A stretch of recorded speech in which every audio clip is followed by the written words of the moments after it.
about, merger, pretty much walking hand in hand and finding a way to synchronize. Let's talk about gender inclusion.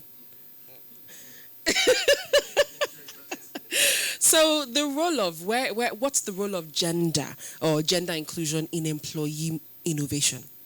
I mean, how innovative can an organization be if they have no regard for gender? Should they have regard for gender? Okay, let me, there's what I call, I think I've mentioned this sometime in one of my sessions. There's what I call, under the employee marketplace model, it's what we call gender achievement pyramid. The gender achievement pyramid is in the workplace. It seeks to clearly show the pattern of progression of gender. Now, I'm focusing on the female now. Sometimes female appropriate most of these things. Gender looks as if it's female, but I'm sure you had female in mind. You didn't know that all of us are in the gender business. We're all gendered. Men are even being marginalized sometimes, as some people say. So we're all in the gender space. But the point is that if you look at the female gender, which I understand you are referring to, we have, in the typical workplace, you have 3 levels. The entry point where you have your skill is clearly relevant, your educational qualification, your capacity is all relevant, and you move to the next level where you have the middle level where you begin to deal with family relationships, support system within the organization. They become factors to contend with. Before you now go to the top, at the executive and the board level. But what is important is that many organizations seem to pursue a diversity strategy, not an inclusion strategy.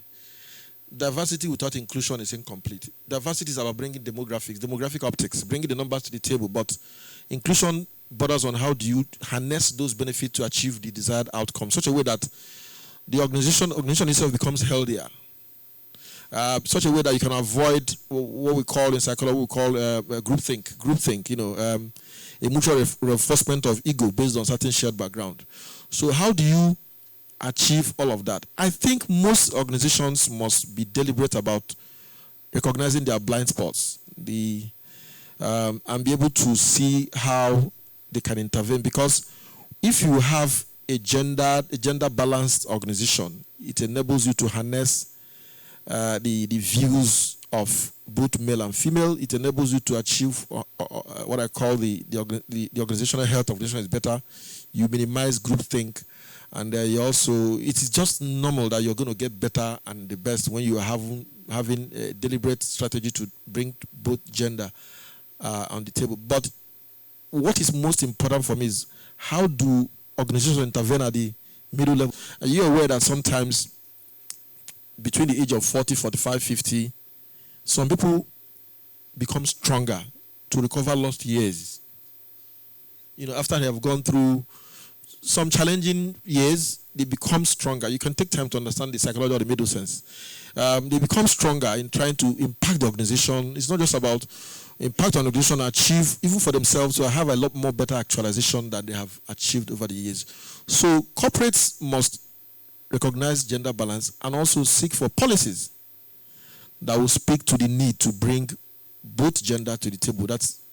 Bring the gender to the table, flexible work systems and all that. I think we'll have time to, we have a point I'm going to talk about the 9 critical capabilities that will drive organizational innovation. Thank you. Okay, it looks as if we've been saying a lot of negative things about millennials. So I'm going to point out a few things I understood while I was doing some research on this. Now, millennials tend to be more self-managing. They value balance. They tend to be adaptable and flexible and able to deal with an ever-increasing rate of change. They're very hard workers when they feel fulfilled. Mentors, so fulfillment at the workplace. If they feel fulfilled at the workplace, which is really why we're having this conversation. So how do we get them to feel fulfilled so that they can stay longer? That's another conversation we'll have. Now, millennials also respond to mentors who can help them grow. But he did mention that we're not very good at team building. So how do you manage millennials and help them to become better working with teams at the workplace?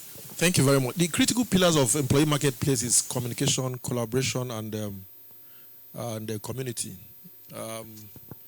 Communication, collaboration, and community. Communication seeks to, the generic teachings on communication is about people understand what you're saying, but now feedback is very critical. How do you, even listening is a skill. It's a very critical skill, listening. Sometimes people are just waiting for you to finish so they can say their own. So we need to orchestrate a culture of communication, collaboration, and community. Collaboration is being deliberate about things like multi-teaming, trying as much as possible to build systems where people can work across generation and gender. Sometimes I have seen teams holding in meetings in strategic roles where 7 out of 10 are from the same local government, unknown to them. So for you to drive that, even the typical human resource in most organizations must begin to look at employee analytics. Employee analytics is not just about how old are you, are you male or female? Can you drill down and harness the capability of the employee you have in your organization beyond workforce and manpower? I have found myself in a project some years ago wherein we were working on a cancer project as a corporate. We were struggling with it. Suddenly, we discovered that until at such a time we found an employee who lost both parents to cancer. And the moment the employee took over that project, it became fantastic. I remember some time ago, we had sessions, some place I had worked in the past, wherein we said that everybody was demotivated. What do we do? After having sessions and bringing some consultants, we said, okay, we should start doing TGIF, and then we should be having rotational refreshment. Team members should be having. So we do it 1-2 times. You host it. Maybe Ajodo hosts it today. Next week I will host it. After second, third one, the next day they said they're going on burial, and that is how it died. So sustainability is also very key in driving all of this. Whatever we do, we need to be very, very intentional about it. Again, going back to my byline, which is the fact that employees, when they are motivated, they work hard, but when they engage, they become innovative. I like that you mentioned sustainability because we have established that a lot of millennials are flooding the workplace. But we cannot run away from the fact that we still have a good number of Generation X and the baby boomers. So how does this idea that you are opposing, how does it address these set of people at the workplace so that they're also still comfortable and happy doing what they're doing at the workplace? I think you're just preempting me about the reverse mentoring I talked about. Well, I think it's generally mentoring. Mentoring at 3 levels. The traditional mentoring where the old mentors the young, and then reverse mentoring which speaks to the young mentoring the old, and then the third one which is we bring external parties. I would love to see a situation where employees are attached to mentors outside the organization. I would love to see a situation where